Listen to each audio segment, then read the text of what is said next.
today's stuff we're going to be learning is Zevachim Daf Kufchet. There's a study guide for today, so I recommend if you can follow along with it. It might help organize, and I'll share screen some of the time for those watching, those live or on watching on YouTube. Okay, today's stuff is sponsored by Tina Lam for the Refuah Shlema for Aunt E. Yehudit Bat Esther Bela. Okay, we're going to start with a question. We ended last class with a machloket between Rabbi Yochanan and Rish Lakish. Remember, there were two. So the second machloket between them had to do with someone who offers something outside. Right, our whole topic is offering things or slaughtering things outside. When you're going to be liable, when you're not. We're going to continue with that throughout today. And again, the whole chapter is really about anything that you do outside that you're not allowed to, and whether you're liable or not. So and remember, right now, so far, just to review, hashochet and hamaleh, and we also saw zoleh. But hashochet and hamaleh, those are our two main topics: slaughtering and offering on an altar, or maybe not even on an altar. We'll get to that later today. If you offer them outside or you slaughter them outside, you're going to get karet, okay, cut off, right? Serious, which means you're going to bring a chatat if you did it unwittingly, which is really what they're all talking about. Because you're not going to implement the punishment of karet, but you are going to implement the punishment of bringing a sin offering. So what we learned was, now, in general, in order to be liable, you have to have a requisite amount. What if you're missing the requisite amount? You offered something outside, it was missing a kazayit, but with the bone, which doesn't actually have to go on the altar, with the bone, you got to a kazayit. So Rabbi Yochanan and Rish Lakish have a disagreement about it. Rabbi Yochanan says you're obligated because you've used anything attached to the korban as part of the korban, and therefore accounts for the kazayit, the requisite amount. Rish Lakish says you're exempt because whatever's connected to the olah, if it's not supposed to be on the altar, doesn't need to be on the altar, then it's not considered part of the olah. You actually have to offer something that needs to be offered a kazayit of in order to be liable. So comes Rava and asks, last three words of yesterday's daf, by Rava, Hamaleh rosh ben yonah she'ein bo kazayit umelach mashlimo lekazayit. You take the head of a bird. Why they bring a bird? Because it's the only thing that would be smaller than a kazayit. An animal's head would obviously be larger. You take the head of a bird. The head must have less than a kazayit. But if you remember, on all sacrifices, you add salt. So you have now salt, and the salt on it makes it a kazayit. Mahu, what's the din? What's the law? Is that considered a kazayit? Do those things join together? To which, Amalei Rava mi parzikia le Ravashi. Rava asked the question, I guess it went around, and Rava from Parzikia, a different Rava, says to Rav Ashi, I don't get the question. We already know. So, the answer is whoever you hold by there, you're going to hold by here, and it's obvious. But he explains, no. The question is both according to Rabbi Yochanan and according to Rish Lakish, because perhaps we could distinguish here between that case in both directions. Tibai le Rabbi Yochanan, who there said you're obligated, we can ask, maybe he only obligates and says this is all one unit because the meat goes with the bone. It's part of the animal. But when you have something external, like the salt, maybe that's not. Right? It's not the same type as the head of the bird. So maybe not. Tibai le Rish Lakish, and here's the thinking according to Rish Lakish, who exempts there, maybe he'd obligate here. What's the difference? If it's separated from it, let's say it falls off the mizbeach, okay? We'll talk about this a lot later. If it separates from the mizbeach, what do we learn about bones? Yes, you put them on together if they're attached, but once they detach and fall off the mizbeach, you don't have to put it back on. That's what we call the law of poking. If it fell off, right, because sometimes with the fire, it causes things to go flying off the flame. So if it separates, there's no mitzvah to put the bone back on, and that's why it's not considered an integral part. Aval hacha, but the salt, the parish, if it fell off, then mitzvah lasuke. It is a mitzvah to put it back on, because we said, with all your sacrifices, you're supposed to have salt. So there's actually a mitzvah for the salt to be there.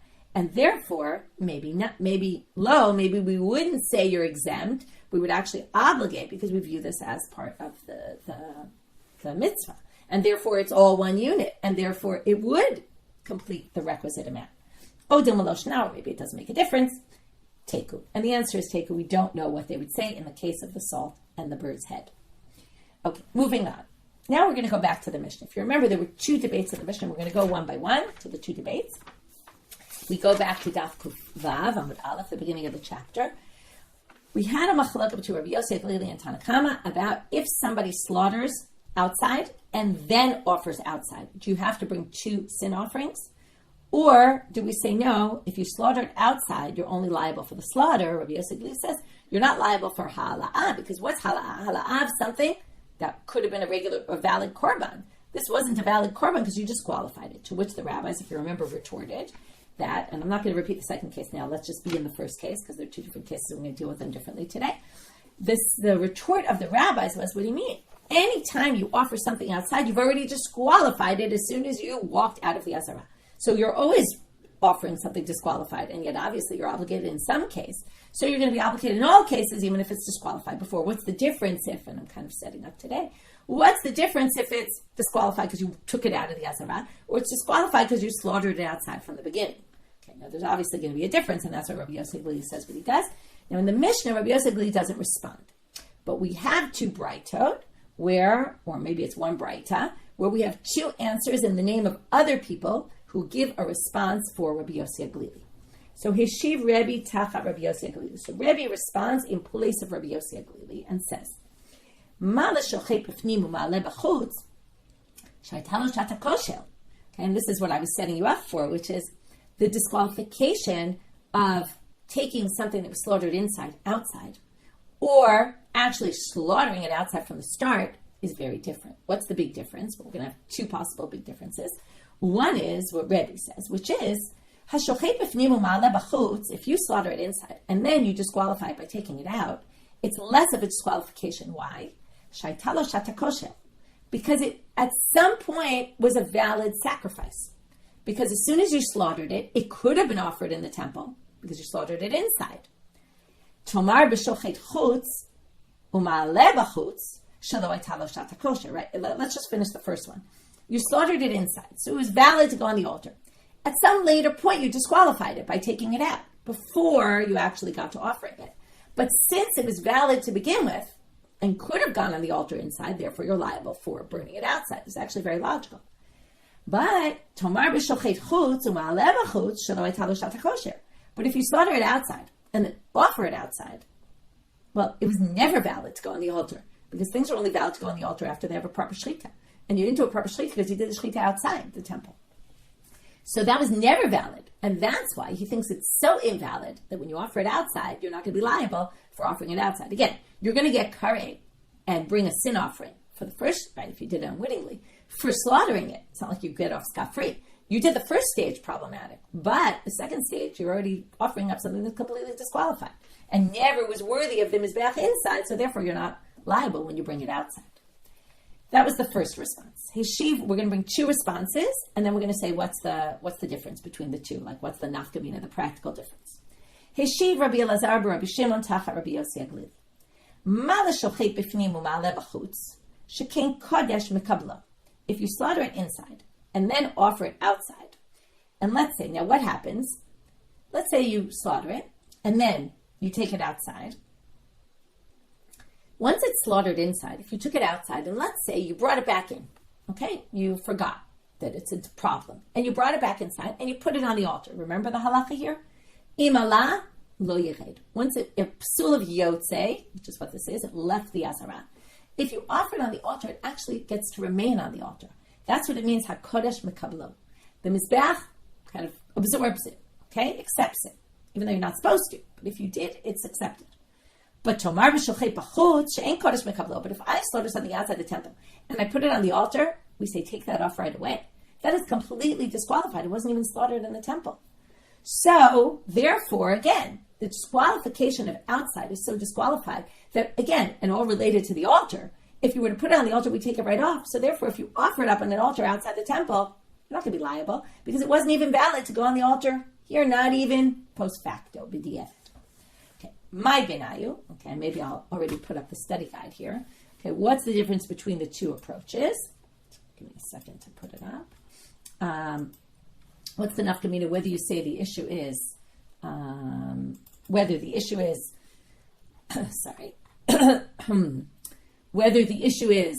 shata kosher or kodesh mekablo, okay, whether at some point it was valid or whether it'll eventually, right, it'll remain on the altar if you put it up there. So, my benayu, Amar Zeiri, Shchita Laili Kebenayu. Okay, Zeiri and Rav are each going to bring two nafkaminas, same direction. That's why I put them in the chart in the same place. What's the nafkamina? Well, if you slaughtered it at night, or according to Rabbi, let's just go through both of them. Kabbalah b'klei chol, if you accepted the blood in a non-sanctified vessel, okay, ikabenayu. Now, both of those things, let's just talk about them. Both of those things are cases where you might not remember this, but if you slaughtered it at night, or if you did the Kabbalah in a klei chol, imala, if you put it on the altar after that, you wouldn't take it down. Okay, so that would make it in the same category as hashochet bifnim, right? And then we'd say you're going to be chayav if you did it outside. But shchitat laila is not a valid shchita, and Kabbalah b'klei chol is not a valid Kabbalah, acceptance of blood. And it really never becomes permitted on the altar. Now, it's true that if you put it on the altar, you wouldn't take it off. But it never had a shat kosher. It never had a moment where we said, oh, great, put it on the altar. Okay, as opposed to, remember, if you slaughtered it and then took it out, you slaughtered it inside and then took it outside, it was valid, completely valid in the beginning. Only once you took it outside, it became disqualified. So if you say that it's all about the shat kosher, was it ever valid? These were never valid to go on the altar, and therefore, according to that reasoning, which was ready, if you took it out, if you offered it outside after you slaughtered it at night, or slaughtered it, or put it in a klei chol inside the azara, and then offered it outside, you actually would not be obligated for halat chutz. Okay, very simply because that's not the way. It never had a way to be valid. So if you go with it never had a shat kosher, and if it never has a shat kosher, you're not obligated in a halat chutz, then you're not going to be obligated. If you go with, well, if it goes on the altar, we can leave it there, and therefore, if you offer it outside, you're going to be obligated, well, then these you're going to be obligated for as well.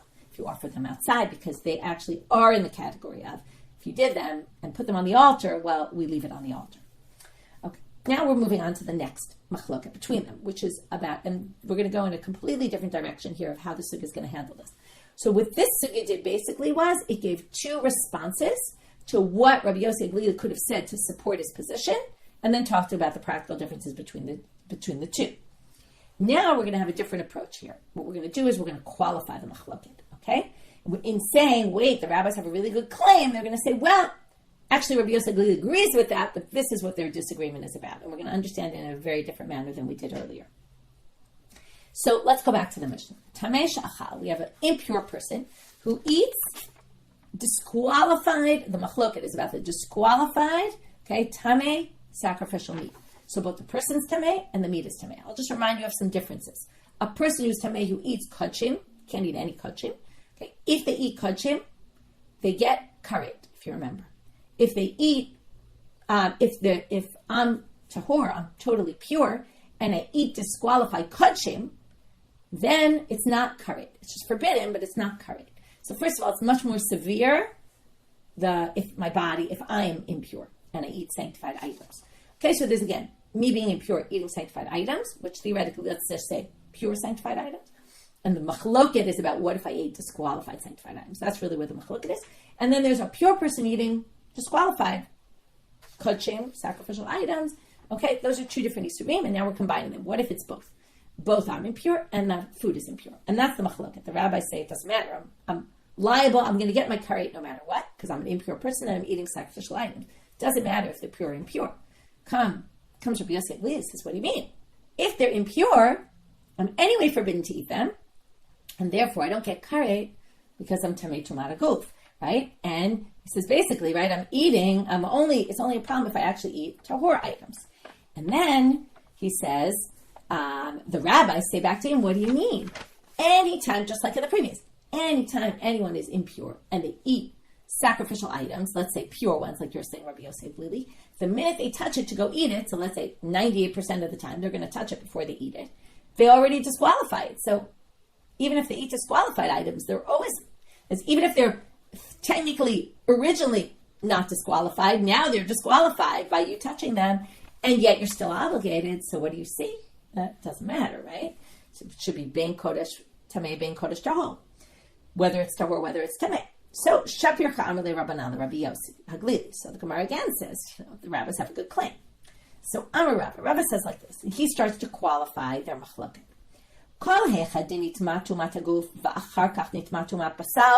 If you start off tamei tumat haguf, I'm already impure. Now that already forbids me to eat any sacrificial items. So right now I'm impure. I can't eat, let's say, tahor. Let's go with Rabbi Yossi Aglili, even pure ones. Well, just like the case the rabbis gave. What do you mean? Every time I'm impure, when I go to eat it, I make it impure, right? So, but if I became pure first, so in this case, Rabbi Yossi Aglili is actually going to agree with the rabbis because they're going to say, if I became impure first, even the rabbis are going to agree with me that if later the meat became impure, because I already couldn't eat it before it became impure. I was already forbidden to eat it because it was just sacrificial item. Doesn't matter whether it was pure or not pure. When it later became impure, well, I was already forbidden to eat it because it was pure. So that you can't say all of a sudden, oh, now I'm not obligated because something changed in that item. I was forbidden to eat it before. So if at 10 in the morning I became impure, and at 11 in the morning it became impure, well, I was impure first. I couldn't eat it before. The fact that it now became impure doesn't all of a sudden permit me to eat it. Everyone agrees with that. And that was basically the example the rabbis gave, which is I was impure, then I touched it, I made it impure. Of course I'm going to be obligated. But what's their machloket about? Now, I'm going to just remind you before we... okay, and by the way, what he says is, why should I do managuf for karet? Because anytime I'm to make managuf, it's karet. Okay? But what's the machloket? Now, remember this concept, ein isur halal isur. Once something's forbidden, if there's a new prohibition that comes upon it, right? Like, food is forbidden. On Yom Kippur now, I can't eat, right? Or let's say it's non-kosher food. It's not kosher. On Yom Kippur, I can't eat it now because I can't eat on Yom Kippur, but I couldn't eat it anyway because it was not kosher, right? So we had a whole deliberation there about when does it work, when doesn't it work, okay? Is there ever a case where Isur could be Halal Isur? In general, we say Ein Isur Halal Isur. One thing's forbidden. We add more prohibitions to it. It doesn't matter. It's already forbidden for that reason. We're not going to add another reason why it's prohibited. Now, we're going to say it like this, okay? In this case, ki pligi, their whole machloket is Isur Halal Isur in this particular case. Why? B'shenitma basar v'achar kach nitma aguf. If first the sacrificial item became impure, and then I became impure. Now, why is that different? Well, D'Rabbanan Savre Amrina Migo. The rabbis say we hold Migo. Now, Migo means different things in different places. Migo literally translated as mitoch, on account of, okay? Or since. One thing happens on the other. So, what's the issue here? Well, they say like this. I was forbidden to eat this item, this particular sacrificial item, because it's impure. But I'm fine. I could eat any other sacrificial item.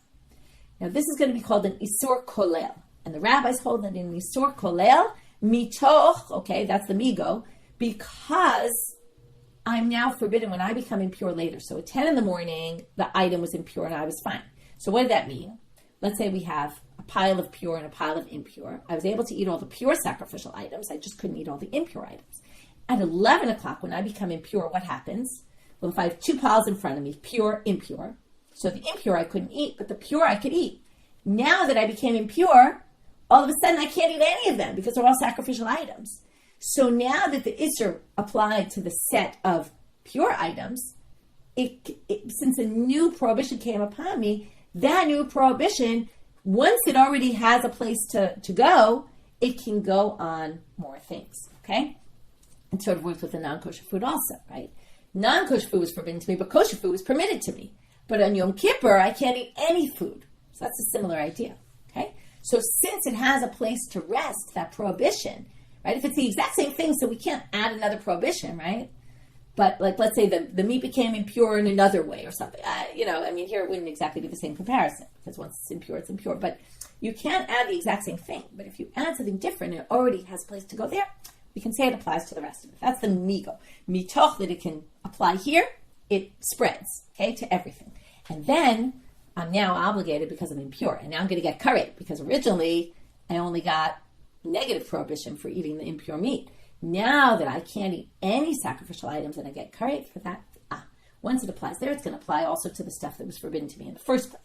And Rabbi Yossi Aglili said, we don't say migo. We don't say Isur Kolel. Doesn't work. No, it's still part of Ein Yisur Chal Yisur. It could be that now I can't eat kodshim that are pure, but who says I can't eat, the ones that were impure to begin with, the same prohibition applies to them. Nothing added to them. We don't say, oh, well, since it applied here, we'll spread it to there. Can't do that. Okay, that's the machloket.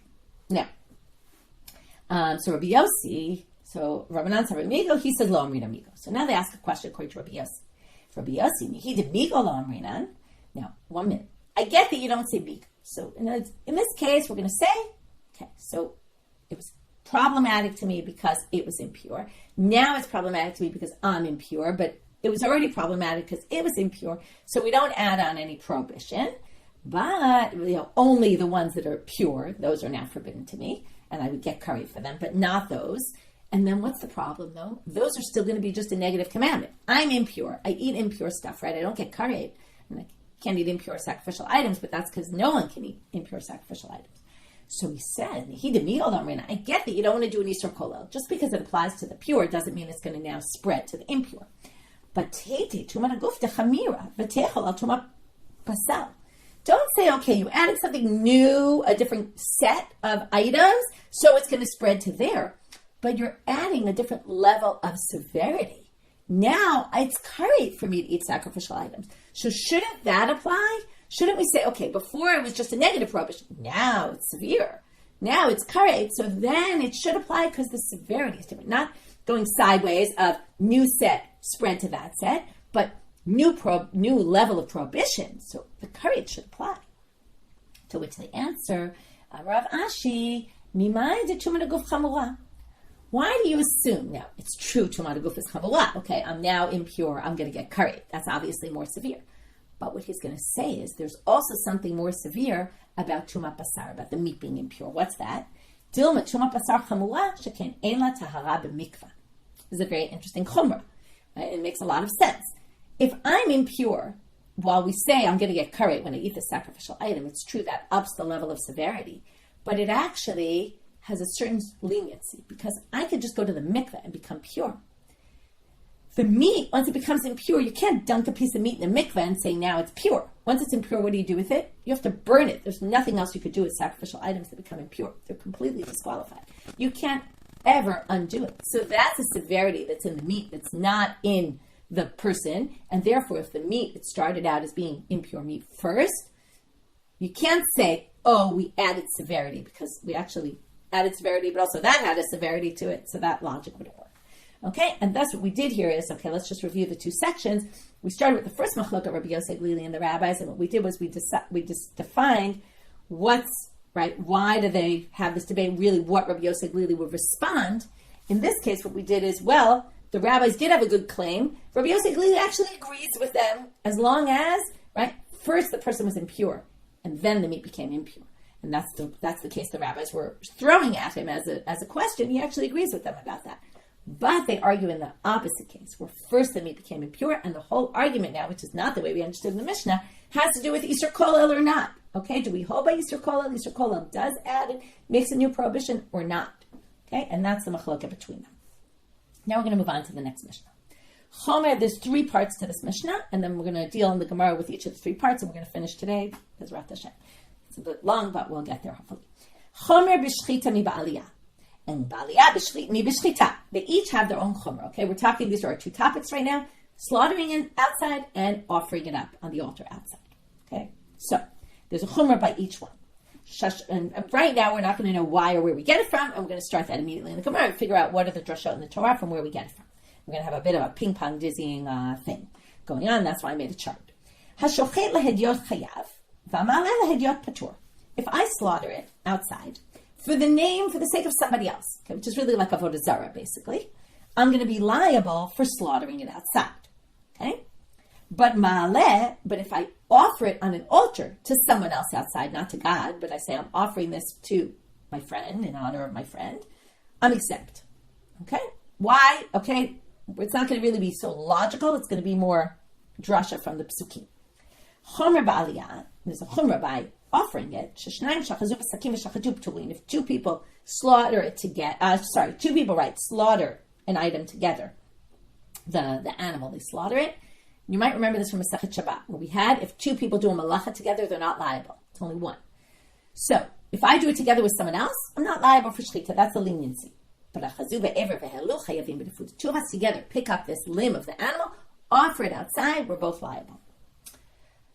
Okay, again, we have no idea why. We're going to get to this. Second halach. He'elah, chazar ve'elah. This is also like Shabbat. Remember in Shabbat, we learned if you forget that something's asur, you do it. Then you're reminded. You say, oh, I didn't realize this is forbidden on Shabbat. And then you forget again and do it again. You're chayav al kol, right? It's called he'elim echad. You're chayav on each time you did it. So here, what if you're he'elah, chazar ve'elah, chayav al kol aliyah. Okay, divrei Rabbi Shimon. Rabbi Shimon says you're chayav each time. So I offered it outside, forgot that it was forbidden.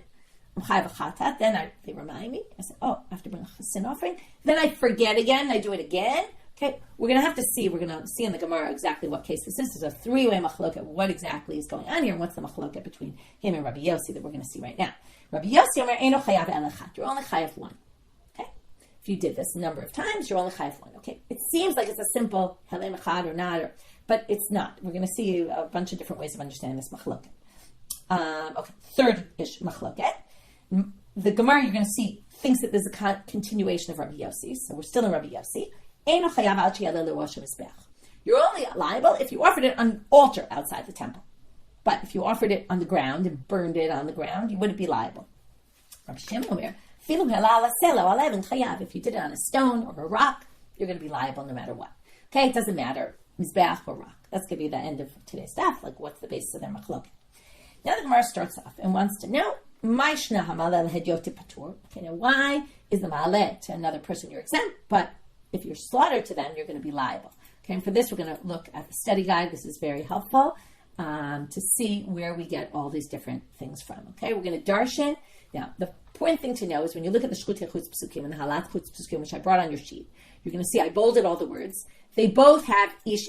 Okay, we're in Vayikra, Yud Zayin, verse 3 and 4, and then verse 8 and 9. Okay, 3 and 4 is slaughtering, and 8 and 9 is offering. So they both have ish. They both have to slaughter a korban or to bring a korban to God. Okay, they both have this person hahu is going to get carried. Okay, the only difference is you're going to see that in shchut chutz there's two hahus. There's dam yachashev leishu, will be considered blood to this person, and then it says this person will get carried. Okay, so all those phrases appear in both, and that's what's going to make things confusing because we're going to darshan for one of them from this pasuk, and then we're going to say, well, the other one says the same thing, and you're trying to say there's a difference, but they all have the same pasukim, so why are you darshaning it there and not there? That's going to be the whole back and forth. So, now, why do we think if you offer it up to a regular person, you're going to be exempt in the ma'aleh? Because it says if. Right? What did it say? If you didn't bring your korban to Petach Ol Moed to offer a sacrifice to God, okay? Or you didn't bring it to offer a sacrifice to God. So in the bringing, right, in the halat chutz case, it says, El Petach Ol Moed, verse 9, Lo yivienu lasot oto laHashem, to make this for God. So it sounds like if you're offering it to God, right, it has to go inside, not outside, only in offering it to God. So if you're offering it to some idol, to something else, outside, you're not going to be liable. Okay, you'll be liable for avodah zarah, let's say. But you're not liable for offering a sacrifice outside the temple. But b'shchita nami haktiv laHashem. But that exact same laHashem appears in pasuk hey, sorry, Dalit. A petach ol moed lo v'yo lakriv korban laHashem. Also by slaughtering, it says to God. So why are you going to be obligated if you do it to someone else? Shani hatzam damakra ish, because it says by shchutei chutz ish. Pasuk gimel. Ish, what is that? How do they darshan it? Ish for an ish. Okay, why does it say double language ish? Because it's person for another, and then you're going to be obligated, because that's what it's talking about. So they say, what do you mean though? Gabei halanamik tivi ish. But that exact same phrase appears by offering it outside. No, by offering it outside, that's needed for something else. Okay, that's what we're going to keep doing. Oh, but it says it there. Oh, but there they need it for a different halacha. And then we're going to say, why don't they use it for that halacha there? Okay, we're going to keep ping-ponging. So that's exactly where they get the second halacha of the Mishnah. Two people who do it, you're liable. How do we know two people? Because it says ish means two people. Okay, wait a minute. What do you do then by shachatu? Right? Now, so again, if that's the case, so you said ish by slaughtering meant if you slaughter to an individual, an ish that's slaughtered for an individual. Why don't you say it means ish, two people who do it are obligated, which we know already from the Mishnah, that's not what we say. And we know now because we're using those words for something else. So, Shane Hatam Damakra Hahu. Well, because of the word Ha'ish Hahu, notice Ha'ish Hahu, this person, that's singular. From there we learn two people who do it together, who slaughter it, are not obligated. So because of the Hahu, we know it's only an individual. Obviously, we're now going to go back to Ma'aleh. It also says Hahu, V'nichrat Ha'ish Hahu. So, right, this person gets carried. So, very confusing. Turning to Amabet now. The Hahu by the Ma'aleh is specifically needed. Someone who is unwittingly, who was forced into doing it, or was mistaken and did it. Okay, I'm not going to get into today the difference between shogeg and mut'eh. There's many different options as to what the difference is. Someone who made a mistake somehow, maybe because other people told him and got him confused. But either which way, it's some other category. In any case, in the Ma'aleh, the word Hahu is to say you did it, but not that someone else, or you forgot, or you were forced, or something else. Okay, but wait a minute. We're almost at the end here. But wait, why is Hahu in the Shechita then coming to teach a different halacha? Don't you need it to exclude, right, the shogeg, anus umuteh, the people who did it unwittingly, accidentally, forcefully? Trei Hahu k'tive. And now we finally get to the end because there's the one difference I told you. There's two Hahus in the Shechita. So one Hahu is for the ones muteh and shogeg, to exclude them from this halacha. The other is for Shnayim Shelu. And now you can go backwards, and maybe that's a good thing to do. Okay, let's just go backwards. In Shechita, we have two Ahus. One is to exclude the one who did it accidentally, etc. One is to exclude and to say, well, it's only if an individual does it, not if two people do it. Now in the Ma'aleh, we only have one Hahu. So we're going to use that. We don't have a pasuk to exclude the two people. So Ish comes to include the two people. Well, Ish can't include the two people by Shechita because we just excluded it from the word Ahu. So the Ish is going to come to say, Hashochet lahedyoch chayav Ish for another person. Now, since the Ma'aleh, we're going to say, oh no, it says La Hashem. La Hashem means only if you're doing it La Hashem. So now we're left with one thing that we didn't explain, okay, and that's why if you go backwards, you realize what we're missing. What does La Hashem do in the Shechita? Okay, we didn't explain that. All we said was, well, it says La Hashem also. We said, oh, but there's Ish. So the Ish says Ish for another person. So what is La Hashem doing? Ela La Hashem lamali lo tzisir mishtaleach. Only a korban for God that you offered outside you obligated. Now the siyur mishtaleach is similar, but it's not a korban for God. So what if I took the siyur mishtaleach, the one in Yom Kippur that was supposed to the scapegoat, throw off the cliff? What if I didn't throw it off the cliff and I offered it on an altar outside? I wouldn't be obligated because that's not a korban la Hashem. It's not a sacrifice to God. We're never supposed to go on the inner altar. We're supposed to be thrown off a cliff. So that's the exclusion of la Hashem. And from there we finished our ping pong. But we're not completely finished because the next sugya is going to be the other part of it, which is here our spotlight was really on the difference between that in Shechita, if you do it, the chumrah of Shechita was if you offer it, slaughter it specifically for another person outside, you're going to be liable for offering it out, for slaughtering it outside. But if you offer it in the name of another person, you won't be obligated. Now we're going to focus on the Shnayim Shelu Be'ever, P'turim Chayavim, right? The two people who did it together, the Chumrah of Ma'aleh, that if you offer it on an altar outside, two people together, you're obligated, whereas by Shechita you're exempt. We're going to see that there's also another machloket here between Rabbi Shimon and Rabbi Yossi that we didn't see in the Mishnah. The Mishnah just brought Rabbi Shimon's position. So now we did the same chart, but a little bit different because we're going to see it now from the perspective of the second sugya. So Chomer Bala, Tanu Rabbanan, again a brighter. Ish. Matzamud Lomar. Why does it say Ish? L'rabot shnayim shechazu be'ever ve'alu shechayavim. Okay, now we're in the Ish of the Ma'aleh, of offering it up outside. So we're going to say Ish comes to teach you that two people that do it together are chayavim. Now they say here, they go more in depth, and they say, and this is all Rabbi Shimon, Sheichol v'alo dinu. Now if you didn't have the pasuk, you would have thought we can make a simple kavachomer, and that's why I bolded things and highlighted them in colors. You might have thought, let's compare the gray here. Hashochet lahedyot chayav, based on the first part of the Mishnah, right? If you slaughter to a regular person, you're chayav. But if you offer it outside to a regular person, you're patur. So what does that show? Shechita is more severe than ma'aleh. Now, if in shechita, so let's read. Ma shochet lahedyot chayav, which means it's more severe. And yet, okay, the yellow on the chart, shnayim shachazu b'sakim b'shachatu p'tulin, two people who do it together are oh wow, this is a mistake. This should be shnayim sheshachatu. Okay, my mistake. Shnayim shachazu b'sakim v'shachatu be'ever p'tulin. Okay, this should be shachatu be'ever. They're exempt. Now, if you now go, so again, this has a chumrah, and yet it's lenient when it comes to two people doing it together. They're going to be exempt. So if you now move to the hala'ah side, hamaleh lehedyot is patur. So already we're more lenient in the first case. So wouldn't you think that you would be more lenient in the second case, right? Right? Would that be logical? That's why that you need the pasuk to say, no, logic doesn't go here. And that's what leads to our Mishnah. This one is chamor in this case, and that one's chamor in that case. So Talmud Lamal, ish divrei Rabbi Shimon. This is all Rabbi Shimon.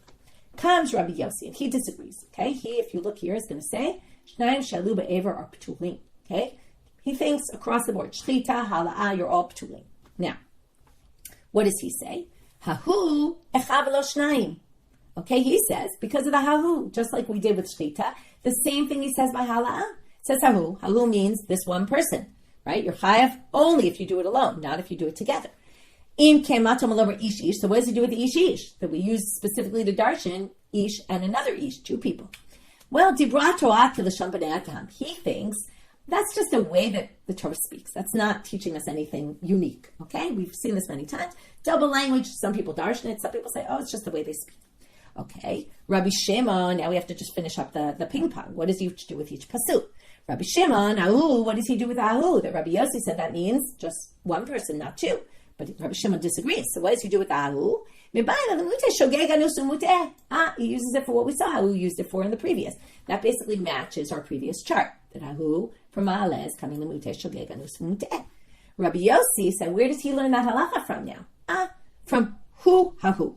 Okay, it could have just said Ish Hu, even though it's not exactly grammatically correct, but he. Okay, the person he, and that would have taught you one of them. But it says Hu and Hahu, right? That would have taught you individual.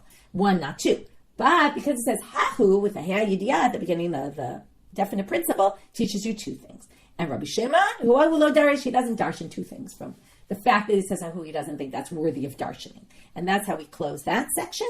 But we still have one more question left, which is, if Rabbi Yossi thinks Dibra Torah l'shem b'nei Adam and ish you can't darshan anything, now we have a problem. Because remember, what did we learn about ish and the shochet, right? This was all about the hala'ah. What did we learn about the shochet, the one who slaughters? You're chayab because ish for an ish. So midahai ish dibrak l'sham b'nei adam. Who ish nami dibrak l'sham b'nei adam, also by shochet. So now we're left with, according to Rabbi Yossi, where does he get that shochet for an individual you're actually liable? Ala shochet le'dyot minali dechayav. Nafka midam yachashev la'isha hu dam shafach afilu hashochet leish. He darshans it from a different pasuk, where it says in the pasuk Daled, Dam Yechashev, right? I think it's Daled, Dam Yechashev La'ishahu, right? Yeah, it's pasuk Daled. The shochet, this is like you spilled blood. It says to this person. Now, that you think it means the person who did it. But they're learning from here, if you slaughter it for some other person, you're going to be liable. Okay, and that's where he gets from, because he can't darshan it from Ishish, because he already said Ishish doesn't teach you anything. Okay, now we're going to get to this complicated machloka between Rabbi Shimon and Rabbi Yossi in the second part of the Mishnah. Chazar ve'elah. Chayav kol aliyah, you're chayav each time you did it, or Rabbi Yossi says you're only chayav one. I'll already preface this by saying it's difficult. Rashi and Tosfot have a big difference of opinion about how they read it. There's a big difficulty in Rashi, even though we're going to learn according to Rashi. Amar Rish Lakish, machloket ba'arba'a v'chamisha yivarim. Now we're going to have a debate about what you offered each time. So Rish Lakish says, okay, and let's go with Rashi. Let's say you split the animal up into 4 or 5 parts, and each time you offered up a part. Now you might remember yesterday we had this whole machloket. If you offered chaser, are you right? You're not chayav really if you offer chaser. But we had a debate: is it muktar pnim or not? And there was a whole thing about it. So it's going to reflect some of that. But let's just read. Machloket ba'arba'a v'chamisha yivarim. So you offered up 4 or 5 parts. We also had a debate what it means chaser. Is it the animal's chaser? Is it the limb is chaser? We're going to see that machloket here. Okay. Dimar savar k'tiktiv la'asot oto. This is our drasha from yesterday. You have to do, right, la'asot oto. What do we learn from oto? Ala shalem hu chayav ve'eno chayav ala chaser. Akol behema k'tiv. Rabbi Yossi says eno chayav ala chat for offering up the animal in parts. It's because he holds this completely different from what we thought. You're only chayav if you offer the whole animal. And therefore, unless you offer everything, if you offered it in parts, you're not chayav in each one. You're only chayav at the end when you've offered the whole animal. Because you're not chayav for offering parts of an animal outside. If you don't offer the whole animal, you're not chayav. That's what he holds. Umar savar, but Rabbi Shimon holds, akol ever ve'ever k'tiv. Oh, wait, let's stop there for a minute. Akol ever ve'ever k'tiv. Rabbi Shimon holds you're chayav on, as long as it's a complete limb, you're fine. So if you split up into animal into 4 complete parts, okay, whatever that means exactly, or each time you have one limb you're offering, so you offered a complete limb, so you're chayav for each one. But aval ever echad, but if it's one aver, Rashi says what it means here is if you offer one aver in parts, okay, and you have to say after, let's say you offered all the animal, and then the last part of the animal you offered up in parts, you're only chayav at the very end when you finish, and you're not chayav on each little part of a limb, because even Rabbi Shimon will say you're not chayav on parts, and Rabbi Yossi, right, on incomplete parts of limbs, and Rabbi Yossi says you're only chayav for the complete animal. So if you offer the end part of the animal in parts, you're not chayav on each one. You're only chayav at the end according to everybody, because you, number one, don't have a complete limb, and you don't have the complete animal until you get to the end. Rabbi Yochanan Amar, he understands the machloket completely differently. Machloket be'ever echad. We're talking about that you have one limb cut up into parts, and you offered it up in parts. Now, Mar savar mukterei pnim shechasru v'helu b'chutz chayav, umar savar patur. This is a machloket we saw yesterday between Rabbi Yochanan, Rabbi Akiva and Rabbi Akiva and Rabbi Ishmael. Is this true also for mukterei pnim? Now, why would there be a difference between things that were slaughtered inside and things that were slaughtered outside? Now, there's a din of poking, which you might remember. And this goes back to a little bit, it's similar to what we learned in the beginning of the daf of im ala lo yired, right? If it goes up and you don't take it down, that already shows it's significant. And then you'll be obligated for doing it outside. So now, if I offer something inside, I slaughter it inside, and then I put it on the mizbeach inside, and it's just a part of an aver, falls off the altar. What do I have to do? I actually have to put it back.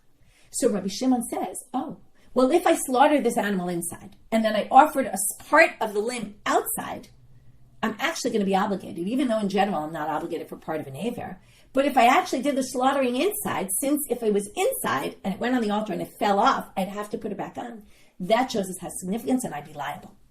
And Marsavar, Rabbi Yossi holds, no, okay, he says you're exempt because in the end, this exemption of it has to be lasot oto complete applies across the board. Even though maybe poking is true inside, but there's a special pasuk that says it has to be complete. So a part of a limb for sure isn't considered complete. But if it was a complete limb, now according to this, Rabbi Yochanan disputed with Rish Lakish. Rish Lakish said the whole machloket was, when we say oto, do we mean a complete limb or do we mean the whole animal? According to Rabbi Yochanan, we mean the whole limb. One complete limb is fine. That's going to be obligated if you offer it outside.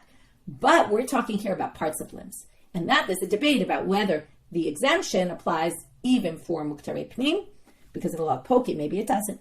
Upligi de Ula. Now, Ula disagrees.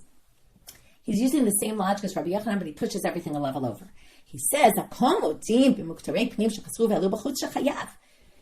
agrees that oto, it has to be complete, does not apply at all for things that were done inside, because things that were done inside, if they went on the altar, it's just a part of a limb and it falls off, you have to put it back on. So of course it has significance, which means you're going to be liable if you offer it outside.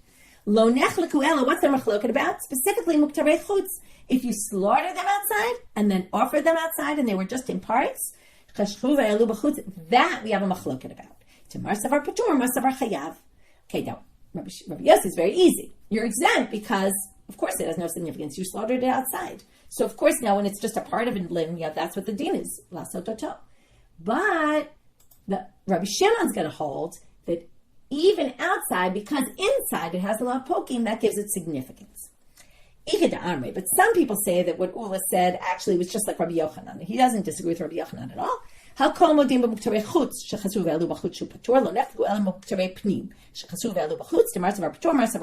basically just saying the exact same thing that Rabbi Yochanan said. The whole machloket is specifically in things that were slaughtered inside. Outside, for sure, you're going to be exempt if you offer it up in parts.